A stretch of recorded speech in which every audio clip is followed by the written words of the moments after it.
Why does darts hook our brain like a video game? Let me start with a confession. I lose interest in almost everything. I get obsessed with new hobbies like guitar, learning new languages, or trying new sports for a couple weeks or months. Yet after 6 years, I still step up to the practice board with a smile on my face. But how come? I mean, this is something what I really wanted to understand. Why is darts different from anything else that I usually get bored of? Is it because of the social part? Playing, chatting with others?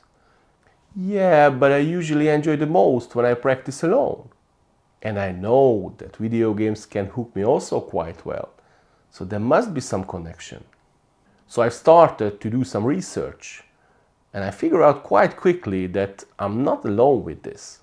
Surprisingly, many of us have the same feeling like, okay, this is the last 3 darts for today and I'm done. And then throwing for 1 more hour. And actually, this is the same feeling what we have when we play, for example, with Football Manager. Okay, 1 more turn, 1 more turn. Okay, 1 more year.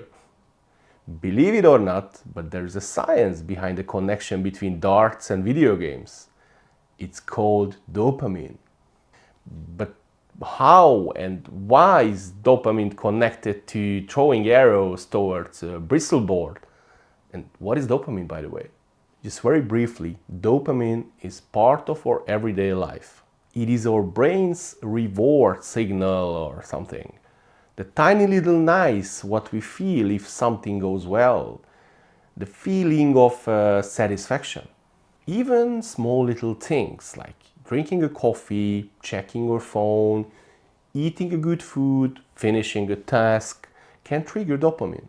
And darts is exactly that game which has micro rewards built in all the time, tiny hits of satisfaction regardless of the level you are playing at. For a beginner, yes, I hit the board, not the TV beside. Well done. Once we get a bit better, great, all 3 darts in the 20s for the 2nd time in a row. Or wow, it felt so smooth to release the dart and I hit the sector. This is my perfect throw. Which of course we will tweak 1,000,000 times after.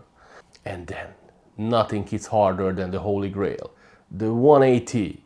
A 180 feels great for every darts player on earth, even for professionals. Unless you are Cameron Menzies and you have 178 left and you hit a 180. But of course you feel the dopamine hit, but right after you had a feeling of regret. Because if something feels good, you always get it. And you get it instantly. And you want it. And you want it regularly. And you want it often. Like when you take down a player in Counter-Strike or you score a goal against your dad in FIFA. Luckily my kids are not there yet, but they are catching up quite quickly. So this is why we come back after a whitewash or an embarrassing tournament each and every time. And for me, this is exactly the reason why I cannot be that persistent for anything else than darts. And I can tell, nothing else was so rewarding during the whole learning journey, already from day one. Don't be afraid of getting infected.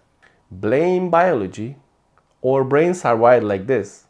But please do not point finger on me when your partner is questioning why you are standing at the board instead of going for a romantic walk. Playing darts is great and improvement is amazing. But honestly, linked to the improvement, all of us have the question in our mind how that can be continuous. How to minimize step backs and how to turn performance drop into opportunities. I will share my experiences and the things what I'm doing now differently, but also the ones which I would never do again. I hope that using my lessons learned can help you to avoid the same mistakes what I did. But thanks for joining today. Now you also know what is common in darts and video games. Dopamine.